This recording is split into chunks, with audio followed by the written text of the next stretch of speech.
د کابل ښار دریم جنکشن اړوند ساحو کې د برېښنا شبکې اصلاحات په بشپړېدو دي.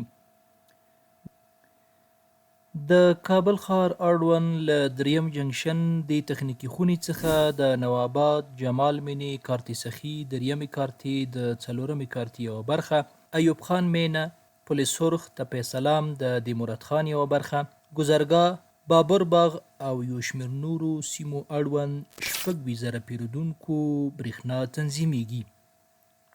دلته 24 ساعتونو کې پیاوړي مسلکي هغه انجینران په منظم ډول په کار بوخت دي چې لسیزې هیوادوالو ته د برېښنا خدماتو وړاندې کولو برخه کې خدمت کړی دی. د دریم جنکشن همدغو پیاوړو انجینرانو په هڅو تیر یو کال کې د زرګونو پیرودونکو برېښنا منظمه شوي او تخنیکي ستونزې تر 90 سلنې حل شوي دي. د دریم جنکشن رهبرۍ په وینا چې د اضافه باره ساحو فیډرونو او ترانسفارمرونو کې پراخ بدلونونه راوستي او د ناقانونه برېښنا کارونې مخنیوي لپاره پر شبکې شپنۍ څارنې کوي چې دې چارې د ضایعاتو کچه هم راټیټه کړې ده. مثلا 1.5 میلیونه خلک باکیدار وو، یعنې 310 روپۍ.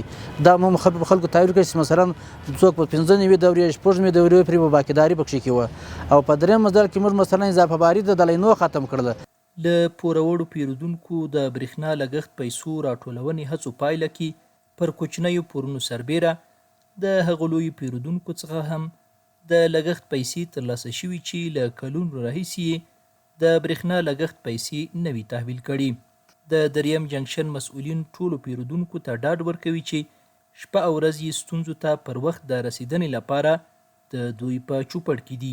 په هر وخت چار مشکل وي زموږ سره شریکولی شي، که تر ما پرې مربوط و ما ته راتللی شي، که تر ما پرې مربوط نه و کوم ځای کې چې هغه ته زه راجع کوم او هغه ته ورتللی شي. په خدمت کې موږ شپه او ورځ باندې حاضر یو. د کابل ښار نورو جنکشنونو په څیر دریم جنکشن کې هم د میټر بکسونو اصلاح او رنګولو بهیر هم چټک شوی دی چې د مسؤلینو په وینا دا بهیر یې له ځایي اوسیدونکو سره د مخامخ ناستو او د هغوی په غوښتنه پیل کړی دی، څو له دې سره د تجهیزاتو منظموالي او ښکلا سربیره د شارټیو او ضایعاتو مخنیوی هم وشي. او کومه پروسه د رنګ چې موږ په مخکې نیولې دا هم په داسې نیولې چې موږ له دغه خپلو مشتریانو سره د مسجد امام او د وکیل په هماهنګۍ سره دوی هم جمع کړي چې دغه تجهیز دغه د ما نه دی، دا د برېښنا نه دی، دا د تا کور ده، دا د تا د کور یو جز دی.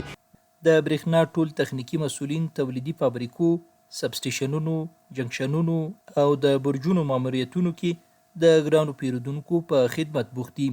د برېښنا رهبري له ټولو پیرودونکو غواړي چې د برېښنا لګښت پیسې پر وخت تحویل کړي، د تجهیزاتو خوندیتوب او ضایعاتو مخنیوي کې دې له برېښنا سره همکاري وکړي.